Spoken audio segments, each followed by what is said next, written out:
ایک خاور کی ای میل تھی جس میں اس نے علیشا کے ٹکٹ کی کاپی اور اس کے ہوٹل میں ٹھہرنے کے دوران دیے گئے تمام کاغذات کی کاپی چند ایک دوسری معلومات کے ساتھ 2 روز پہلے بھیجی تھی۔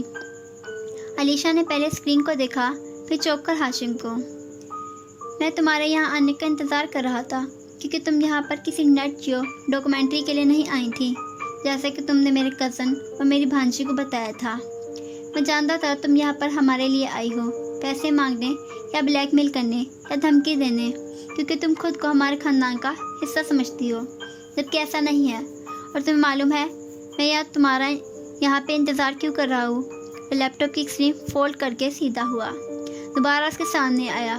قد میں اس سے کافی لمبا تھا، گردن جھکا کر سفید پڑتی علیشا کو تندی سے گھورتے ہوئے ایک ایک لفظ چبا کر بولا، اس لیے نہیں کہ مجھے تمہیں انکار کرنا تھا یا کوئی دھمکی دینی تھی، صرف ایک سوال تھا، تم نے میرے خاندان کو ٹارگٹ کیوں کیا؟ میں قطعاً نہیں مان سکتا کہ تم بالکل اتفاق سے میری کزن کی ایلی بائی ہو، تم بالکل اتفاق سے اس کی بھانجی کی دوست ہو۔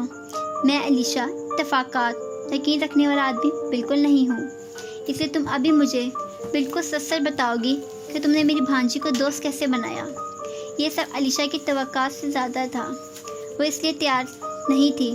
اس نے خشک لبوں سے زبان پھیری، ایک قدم پیچھے ہٹی، مدد طلب نظر سے پاور سیٹ پہ بیٹھے اورنگزیب کاردار کو دیکھا جو حقارت اور رعونت سے اسے دیکھ رہے تھے، پھر قدر ہراساں نظروں سے ہاشم کو۔ اس کا سارا اعتماد زائل ہو رہا تھا۔ اسے یاد تھا چند برس پہلے جب ہاشم اس کے گھر آیا تھا، چیک منہ پہ مارنے کسی کے حیرات کی طرح، تب اس نے کہا تھا تم ہیپلی ایور آفٹر رہنا چاہتی ہو، ایسا نہیں ہوگا، تم آرٹس ایور آفٹر ہو، ہمیشہ چوٹیاں ہی، تم اور تمہاری ماں ایسے ہی رہو گے۔ اور اس نے یہ بات لکھ کے رکھ لی تھی اپنے کمرے میں، ڈائریز پہ، الماری کے اندرون دروازوں پہ، فوٹو البمس میں لگی تصویروں کے پیچھے، اپنی کی چین پہ۔ علیشا نے یہ بات ہر جگہ پہ لکھ لی تھی سوائے اپنے دل کے، اور آج یہ الفاظ کے سیدھے دل پہ آ کے لگے تھے۔ حنین میری دوست ہے، اسے زیادہ میں کسی چیز کی وضاحت نہیں دینا چاہتی۔ ہاشم چند لمحے کے لیے بالکل خاموش ہو گیا۔ اگر تم چاہتی ہو کہ مستقبل میں کبھی تمہاری کوئی امید پوری کروں تو ہو سکتا ہے تمہارے سچ بتانے سے میں واقعی تمہاری کوئی امید پوری کر سکوں۔ وہ اب کے بولا تو لہجے میں ذرا نرمی تھی۔ اورنگزیب نے ناگواری سے ہاشم کو دیکھا مگر بولے کچھ نہیں۔ انہیں معلوم تھا کہ ہاشم سب اس سے کچھ کلوانے کے لیے کہہ رہا ہے۔ علیشا کو حوصلہ ہوا، شاید آپ بھول گئے میں کمپیوٹرز میں اچھی ہوں، میں نے آپ کے والد، اس نے آپ کے پہ زور دیا، کا ای میل ہیک کر رکھا تھا، اور میں دیکھتی تھی کہ وہ کس طرح ایک چھوٹی لڑکی کو ای میلز بھی کرتے تھے، اس کی ای میلز کا جواب بھی دیتے تھے اور اس کو سراہتے بھی تھے۔ میں صرف یہ دیکھنا چاہتی تھی کہ آخر اپنے خون کو چھوڑ کر کسی اور کی بیٹی سے اتنا پیار کوئی کیسے کر رکھ سکتا ہے، اور اب تم اس کسی اور کی بیٹی کو نقصان پہنچانا چاہتی ہو، رائٹ؟ ہاشم کے چہرے کی سختی لوٹ آئی، وہ ایک قدم مزید آگے بڑھا اور علیشا 2 قدم پیچھے ہٹی۔ وہ اب خوف زدہ نظر آ رہی تھی، جیسے اسے لگ رہا ہو ہاشم ابھی اس پر چپٹ پڑے گا۔ تم نے اسے کیسے ٹریپ کیا؟ بالکل سچ سچ بتانا، ورنہ مجھے سچ نکلوانے کے بہت سے طریقے آتے ہیں۔ علیشا کی گردن خود بخود نفی میں ہلی، حلق سوکھ چکا تھا، لمبے بھر کی نرمی نے اسے دھوکہ دیا تھا۔ میں نے اسے ٹریپ نہیں کیا، میں وہ گیم کھیلنے لگی جو وہ کھیلتی تھی۔ مجھے معلوم تھا وہ مجھے کانٹیکٹ کرے گی اور پھر ہم دوست بن جائیں گے۔ پھر اس کے چہرے پہ بے چینی ابھری۔ ہم واقعی دوست ہیں، پلیز اس کو کچھ مت کہنا، پلیز۔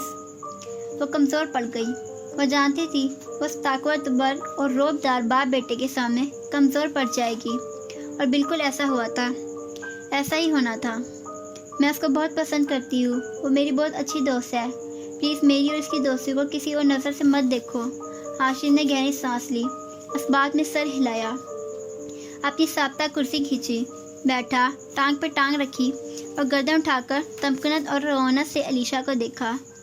اب تمہیں جو کرنا ہے کر لو، کیونکہ تمہیں میرے پاس سے ایک چھوٹی کوڑی نہیں ملے گی۔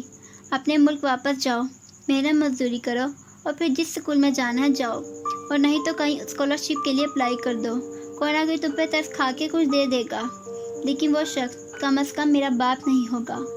اس کے بعد سختی سے انگلی اٹھا کر دروازے کی طرف اشارہ کیا، آؤٹ۔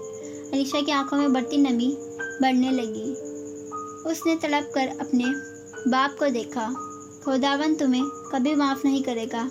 موڑی اور تیز تیز قدموں سے باہر نکل گئی۔ اس کا یہاں آنا، اس کا یہاں ٹہلنا، ان کے پاس آ کے منت کرنا سب بیکار لگ رہا تھا۔ اس کے نکلتے ہی ہاشم کے تاثرات بدلے اور تیزی سے اٹھا۔ اورنگزیب کے چہرے پر بھی اب قدر تفکر تھا۔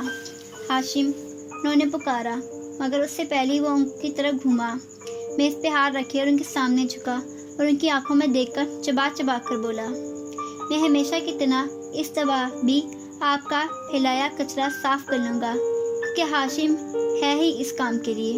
ہاشم ہر چیز سنبھال سکتا ہے، یہ بھی سنبھال لے گا، لیکن میری بات یاد رکھے گا، اگر میری ماں کو اس بارے میں کچھ بھی پتہ چلا یا وہ ہرٹ ہوئی تو میں آپ کا ساتھ نہیں دوں گا۔ پھر سیدھا ہوا، اپنا لیپ ٹاپ اٹھایا اور انہیں گھور کر دیکھا، بول کر باہر نکل گیا۔ اورنگزیب غصے سے منہ میں کچھ بڑبڑا کر سر جھٹک کر رہ گئے۔ ابھی فارس کا مسئلہ ختم نہیں ہوا تھا کہ ایک اور مسئلہ عام پہنچا تھا، برے وقت کی ایک غلطی۔ اف